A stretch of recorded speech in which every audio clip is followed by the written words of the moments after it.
Hey guys, and welcome to my first episode of TCG Equipment. This is where I'm going to show you what I think every player needs or should have for their card game playing to be satisfactory to them. So in this episode, we're going to go over dice, deck boxes, and sleeves. So let's start off with sleeves. One of the main ways to protect your decks are sleeves. As you can see, I've got tokens in these. Now these sleeves are £3 per packet of 50. So you get 50 white, 50 red, 50 blue, black, purple, 50 of any colour you can choose that they have available in your local store or on Amazon or whatever. And these are Ultra Pro sleeves, as you can tell by this sort of sticker thing that you can't take off.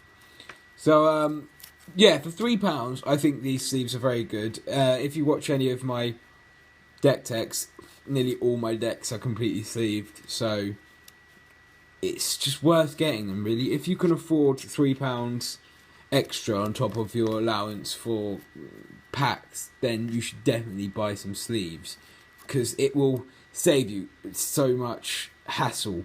Like, for example, if you got a Thoughtseize from Theros, or even Lorwyn, and you didn't have that sleeved, that would be ruined so quickly that it would just be so much more worth it to spend that extra £3 on the sleeves than not. So I can only recommend sleeves as much as any other person could, but I highly recommend them. These, as I say, are Ultra Pro. I'm not sure what make these are, but they're very different to Ultra Pro in the fact that this is a non-matte red Ultra Pro sleeve, and this is like, you can't tell which way up this is for a start. But it doesn't really matter if you can. Once you find out which way up it is, then the rest of them should be the right way up. But yeah, these are both non-matte. Let me just put my Kitty Cat in the sliver cam.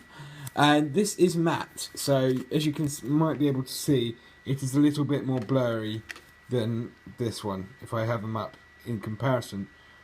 So the matte ones are a bit cloudier, and I think they dull foilness a bit, but they're still pretty nice. And again, for £3, it's just worth it. You can also get special sleeves, such as these. These are Xenagos sleeves. Now, these were £8 for 80 sleeves. So, very, very expensive, but I decided to treat myself. When you first get these sort of sleeves, they're very, very, very good. It's easy to sleeve your decks and shuffle, but after a while, they get a bit, I don't know what to say, not really stiff, but they're a bit chunky, I guess. It takes a lot of effort to shuffle compared to what it does when you first sleeve your deck.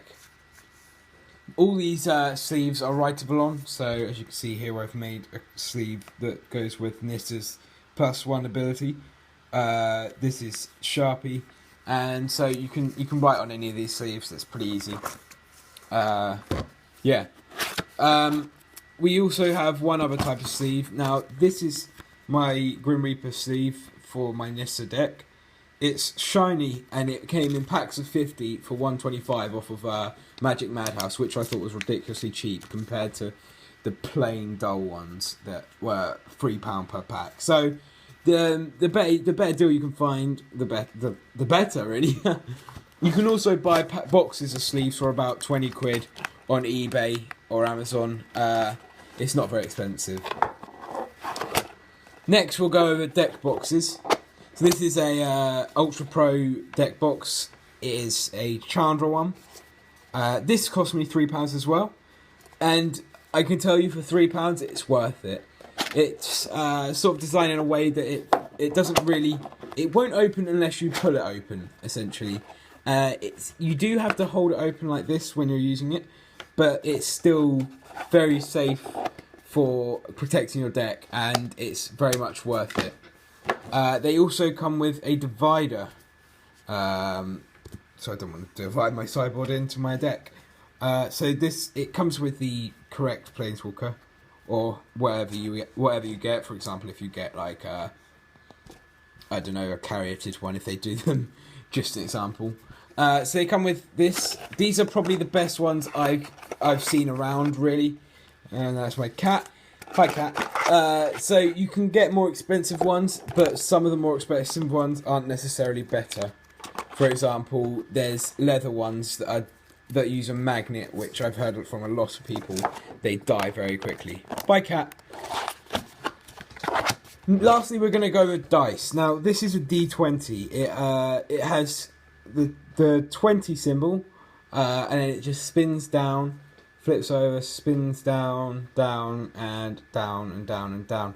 So they're simple to use. They've not got alternating size with numbers in random places, but they're pretty awesome for letting you keep your life total, and especially in kitchen top Magic, where you're not really focused on life, you're just focusing on having fun.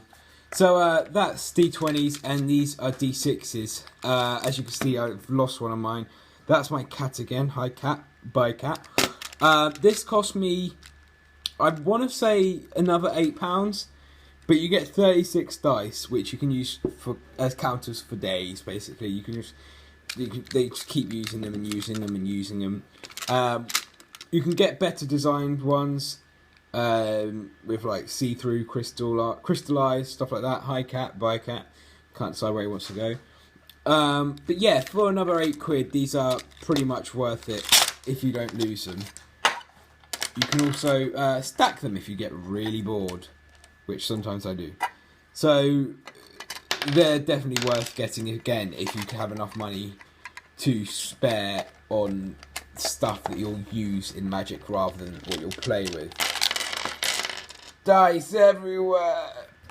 So this episode we've gone through sleeves, deck boxes, and dice. Definitely stuff that you should invest into. It's well worth it. You won't regret it if you do. And thanks for watching, guys. I hope to see you in another video soon. And I hope you enjoyed. Bye, guys.